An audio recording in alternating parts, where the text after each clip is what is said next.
What's up, YouTube? My name is Rathios, and today I wanted to talk about the Midnight Season 1 tank rankings based on the current state of tanks on beta. Now, keep in mind, we are still about 2 months away from the actual season launch, which means that a lot of things might and most likely will change. Although I don't foresee a lot of big changes happening, but definitely a ton of tuning happening to kind of bring the tanks more in line with each other. Even at this current point on beta, I think the tanks are pretty close to each other. All of the tanks have been able to do like 18s, 19s, and even 20s. So that does not mean that you can or can't play one of these tanks. You can definitely play any of the tanks and run really high keys. So don't worry about that. But yes, it is true that some tanks will be easier to play in higher keys as opposed to the others. A big factor to that is going to be your own skill, your own experience with a particular tank. For instance, if you are a really good Prot Paladin player, you'll probably see a lot more success than somebody who just flavor of the month re-roll to, let's say, something like VDH or Guardian or something like that. So take this with a pinch of salt, and without further ado, let's get into the video. Now, before I get into like the more serious talk of how each tank is doing, I wanted to dedicate today's video to the Bulgarian split squad. Why, you ask? Well, I think, in my opinion, Bulgarian Split Squad is one of the toughest exercises, and tanking in World of Warcraft is kind of same as the Bulgarian Split Squad.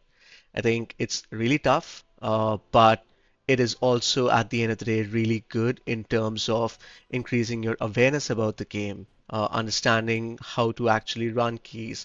You have to plan your routes, you have to kind of manage your cooldowns. You also have to manage your damage rotation alongside that. So I think that while it is one of the most toughest roles, it is also one of the most satisfying roles in the game. Same as a Bulgarian split squad, which is one of the toughest exercises, but it gives you the most benefit to your core, to your legs, and gives you like a solid foundation. So, if you've ever been worried about maining a tank, I think Midnight Season 1 is definitely a good chance for you to get into it, especially with a lot of the class pruning that has happened.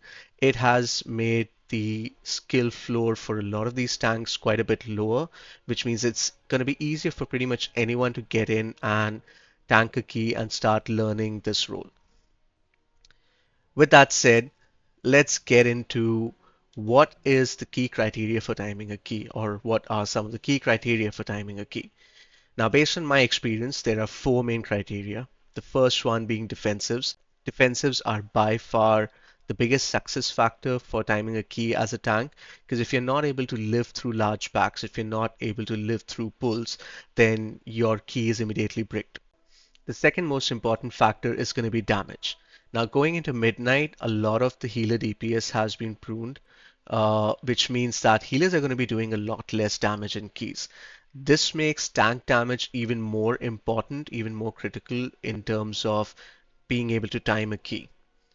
The third factor is utility. Utility as a tank has always been important, but it's going to be even more so important going into midnight because, again, as part of the pruning, a lot of other classes have lost their utility as well, which means that every bit of utility that a tank can bring will add much greater success to the key. And finally, the fourth most important thing, in my opinion, is synergy. And what I mean by synergy is that as a tank, your ability to fit in with the rest of the party.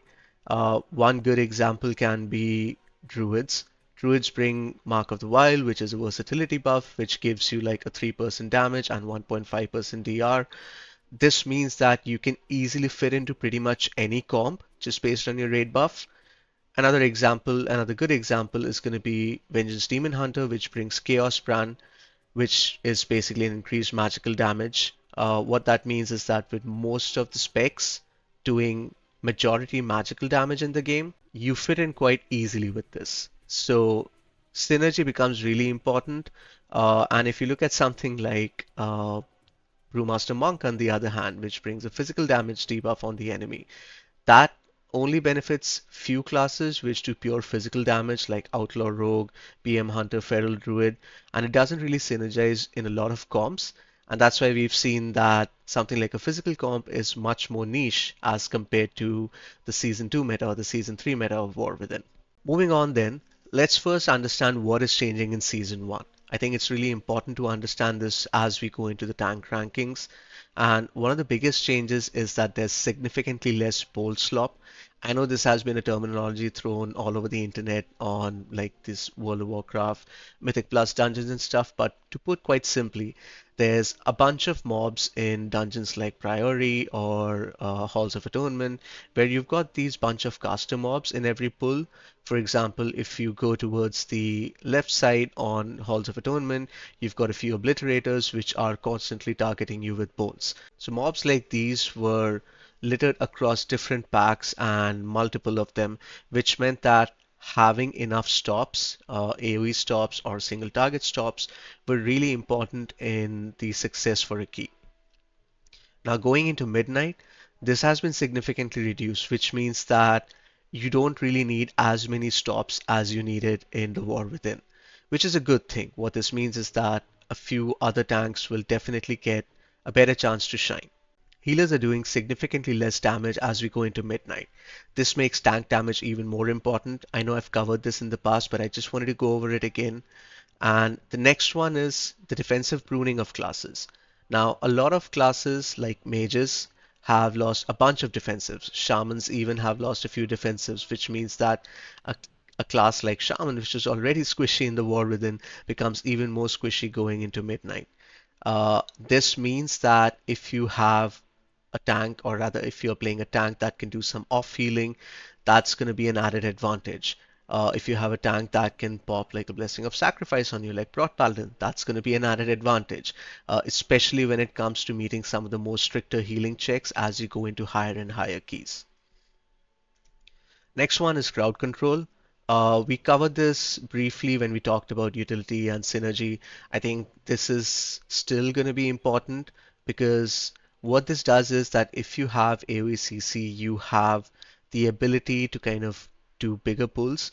You don't need to restrict yourself to maybe, let's say, one or two casters per pack. Maybe you can combine pulls, especially, for example, if you are going into Mysara Caverns and you've got that first big pull over there, or in case you've not been on beta, I can talk about it from the perspective of Priory, for instance. You do that first pull on Lust and you've got a bunch of casters over there. Having that AOECC definitely helps a lot.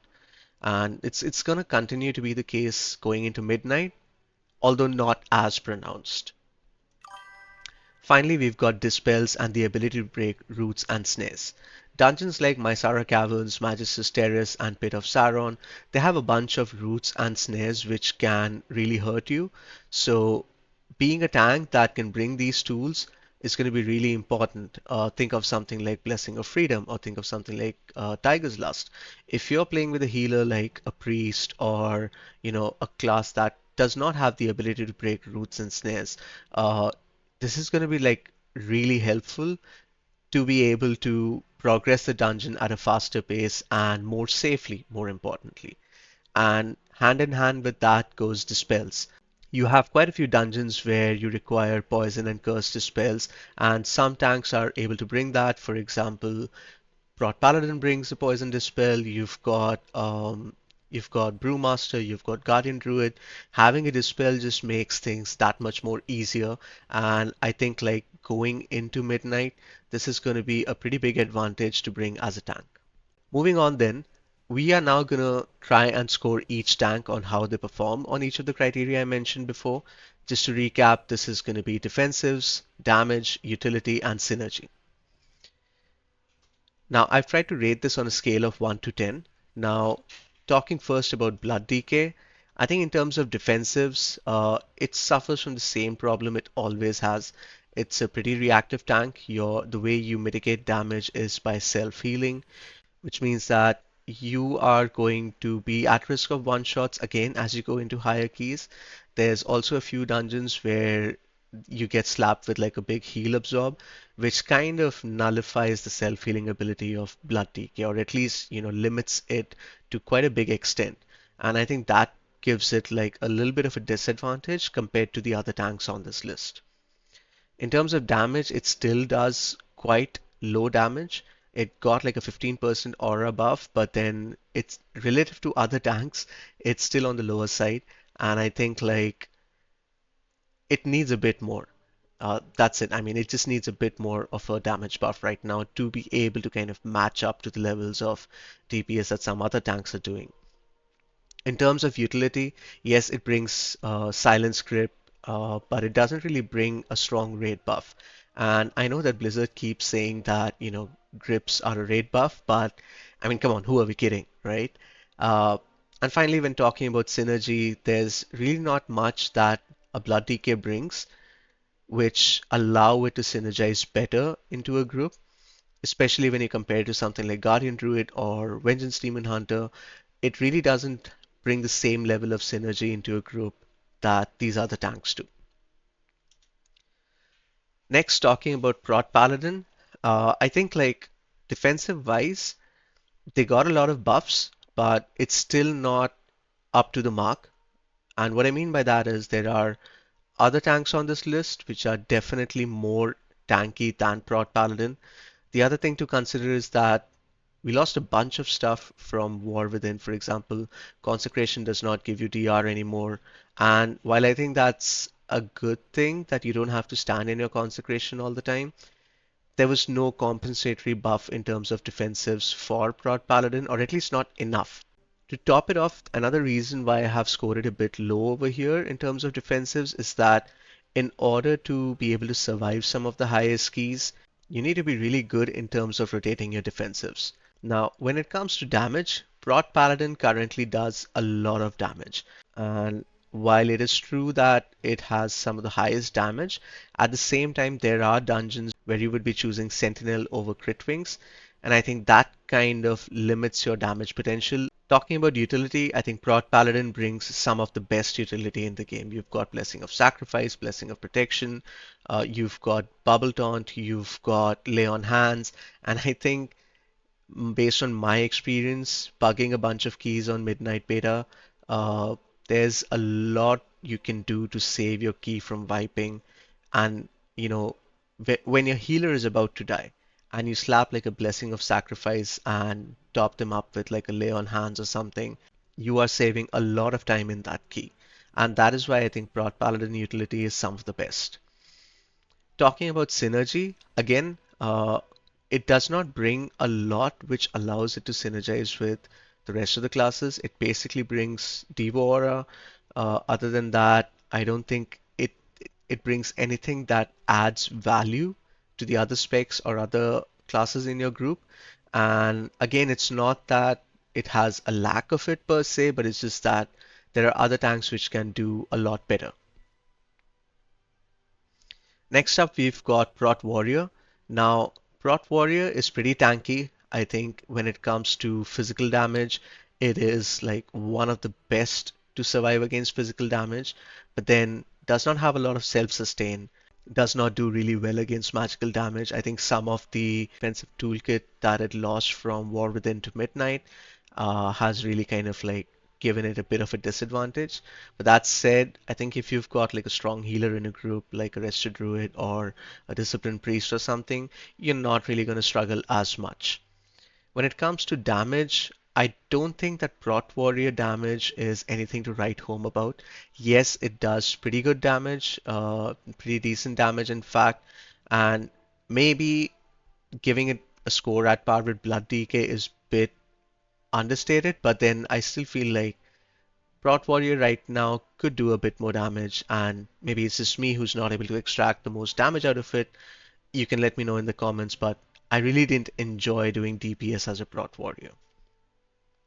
In terms of utility, it definitely got a few tricks going into Midnight. You've got Javelineer, which is like an additional AoE stop, and you've got your shouts. So it really is good, but again, when it comes to synergy, not the best. Definitely better than Prot Paladin or Blood DK because you've got the Battle Shout, which gives attack power, which works for quite a few classes, but not all of them. Uh, And I think that's why a 7 is like a fair assessment when it comes to the synergy that Prot Warrior brings. Talking about Brewmaster next, I think Brewmaster right now is hands down the most tanky spec on beta. Their stagger works incredibly well. Even though you've lost dampen harm, you can still survive a lot of dangerous situations, especially when you're going into big pulls. You've got your Celestial Infusion, which works brilliantly if you know how to play it, and I think that's why Brewmaster is right now the most tanky spec in the game. In terms of damage, I don't think, again, the damage is anything to write home about, but Shadowpan is doing some really good damage, and I think if you are able to plan around it, you can pull some really impressive numbers. When it comes to utility, again, it's nowhere close to what a Prot Paladin can bring. The only thing you've got is like a Ring of Peace, which is a bit niche. You've got the AoE stop, but again, it's really not as good as some of the other tanks on this list, and which is why I've kind of scored it a bit lower in terms of utility. Again, in terms of synergy, it's kind of middling. Probably should have given it like a bit more than Prot Paladin because at least Brewmaster synergizes really well with in the physical comp. But then again, because it's so niche, I didn't think it was fair to kind of like, give it that extra edge. Because at the end of the day, it synergizes with fewer specs than what a Prot Warrior can, for example. Next up, we've got Guardian Druid. I think in terms of defensives, it has kind of like a similar problem as of Blood DK, wherein you are quite reliant on frenzied regeneration to kind of survive through magical damage. It is strong on physical damage through Iron Fur. I think if you've got like a couple of stacks of Iron Fur and you're an Incan, you're pretty much unkillable. But then, like I said, there's a few dungeons where you get like a big heal absorb on you, and that's where I think Guardian Druid suffers a bit. Again, I think there are ways to play around it, but right now, with the way things are with the healers, you're not really going to be running a Guardian Druid and a Resto Druid. And right now, Resto Druid is the one which is able to pass most of the healing checks. Other healing classes, such as Discipline Priest, while they're really good, they do struggle a bit when it comes to topping off tanks. And I think uh, that could be a potential issue for something like Guardian Druid. Talking about the damage, and again, this is excluding the raid buff, so I'm not considering the added damage that it brings through Mark of the Wild. If we were considering that, it would definitely be much better than something like Brewmaster. But then, yeah, right now it's a bit undertuned. It got a damage buff, but I feel like it's not enough. Uh, if you're playing Druid of the Claw, you are able to do a bit more damage, but Elun's Chosen is doing really poorly, and that is why I've given it like a 4. But on the other hand, when it comes to utility, I think it brings some really good utility in the form of Ursol's Vortex. You're able to snap out of roots and snares, which I mentioned is like super important. You have the ability to remove poisons, and I think that gives Guardian Druid a bit of an edge. And finally, when it comes to synergy, needless to say, Mark of the Wild being one of the best raid buffs in the game, it is able to synergize really easily with all the other classes. Of course, take it with a pinch of salt because if Resto Druid is meta, I think Guardian Druid loses more than a few points when it comes to synergy because you're not going to want to bring a Guardian and a Resto Druid into your group. Finally, talking about Vengeance TH, it it's pretty tanky right now. Although I would caveat this by saying that there is currently a bug with Sigil of Flames which gives you more uptime than what is intended. So if Blizzard, or rather when Blizzard fixes that, you might lose a few points here in terms of defensives and you might not remain as tanky. But then as things stand, it is pretty solid. When it comes to damage, again, it's doing some really top tier damage. You don't suffer from the same limitation that Prot Paladin does, where you're forced to opt out of Crit Wings and into Sentinel for some of the highest keys. So you kind of maintain the same level of consistent DPS across different keys, across higher key levels, and which is why I've given it an extra point over Prot Paladin. Next up, when we talk about utility, Vengeance TH unfortunately lost a lot of utility. It basically does not have as many stops as it used to. The frequency has gone down. You've kind of lost Sigil of Misery. Like while you still have it on your talent tree, if you opt to go for Sigil of Chains, you kind of have to choose between Misery and Chains, and I think that trade-off is not something I'm personally very happy about. And finally, when it comes to synergy, again, top tier synergy, Chaos Brand just synergizes so well with so many of the specs that I think it can fit into pretty much any comp. Now that we've seen all the individual scores, it's time for us to kind of combine this into a consolidated score. Now, going over one by one, as you might have guessed, Blood DK has one of the lowest scores, and then we've got Prot Paladin, Prot Warrior, and Brewmaster, which are a bit middle of the pack, and so is Guardian Druid, but with like a really slight edge. And then finally, we've got Vengeance Demon Hunter with the highest score. This means that Blood DK, unfortunately, is going to spend its time in the bottom tier. And in the mid tier, we've got Prot Paladin, Prot Warrior, and Brewmaster. And then in the above average, we've got Guardian Druid and VDH being the top tier tank. And I think something that has a really high chance of being meta going into season one. Uh, Again, I would like to caveat this by saying that a lot of changes are yet to happen, but as things look on the beta right now, VDH definitely looks like the choice going into Midnight Season 1. Another caveat that I would like to talk about here is the ranking for Guardian Druid. I think that if Resto Druid, and it looks like Resto Druid is going to be the meta healer going into Season 1, then Guardian Druid definitely drops down into bottom tier, because if you are bringing a Resto Druid, you are not going to be wanting to bring a Guardian Druid. And I'm sure you have a lot of questions around why Paladin is in mid tier, even though it brings a lot of damage. I just feel that at the moment, some of the biggest things that work against it are the level of expertise that is required to play Prot Paladin. Even though going into Midnight they have pruned all of the tanks, I still feel like Prot Paladin is one of the more tricky tanks to optimize and play properly at a high level. So unless you're like really good with Prot Paladin, in which case, it suddenly becomes top tier for you if you're an expert Prot Paladin player. But if you're not, you're gonna struggle with it a bit. I know I did, and maybe it's just because I'm really bad at playing Prot Paladin, but at least this was how I felt playing Prot Paladin on beta. That said, some criteria are definitely more important than others. So what I've done as a next step is try and assign some weightage to each of these criteria, which will essentially help us assign a level of importance to them. So for example, let's take defensives, which I feel is twice as important as any other criteria, because if you're not able to live through a key, then you're not going to be able to time a key. Because as a tank, if you die, your entire key is bricked because everyone's going to be wiping, and that just increases the likelihood of people abandoning the key and you just not being able to time it. So living is definitely more important than anything else.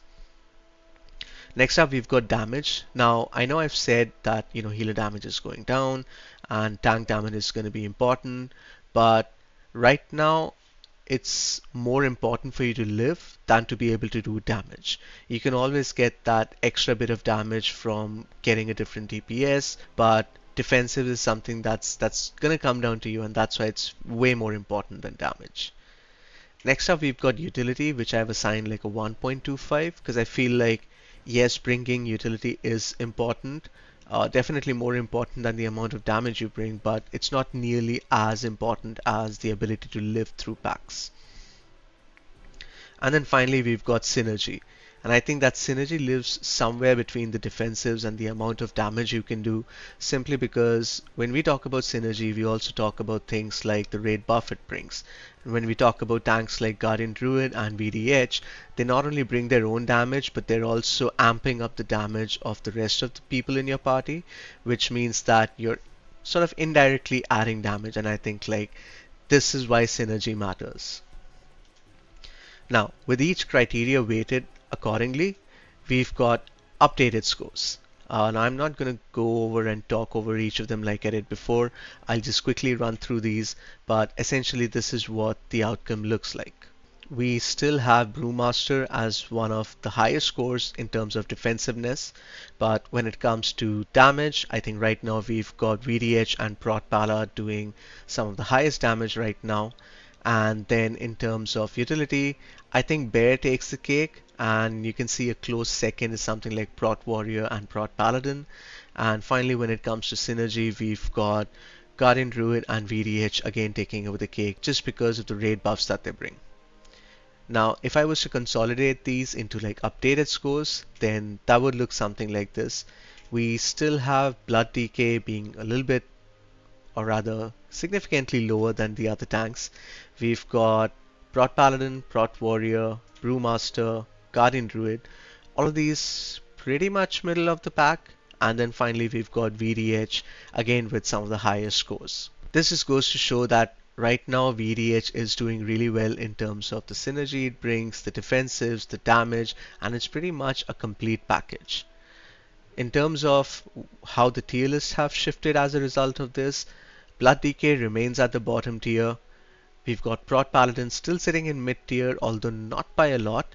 And then we've got Brewmaster, Prot Warrior, and Guardian Druid as above average tanks. And finally, VDH continues to be the top tier tank going into Season 1 Midnight, assuming everything remains the same, which we know it likely won't. A lot of things will change, so we'll revisit these rankings at a later date. So, hope you all enjoyed my video. If you want to talk about the tier list or if you want to generally hang out, you can find me on Twitch at twitch.tv/Rathios. Do let me know your thoughts on the video if you have different opinions, and let me know what tanks you want to play going into Season 1 Midnight. Thanks a lot for staying till the end of the video. See you later. Peace.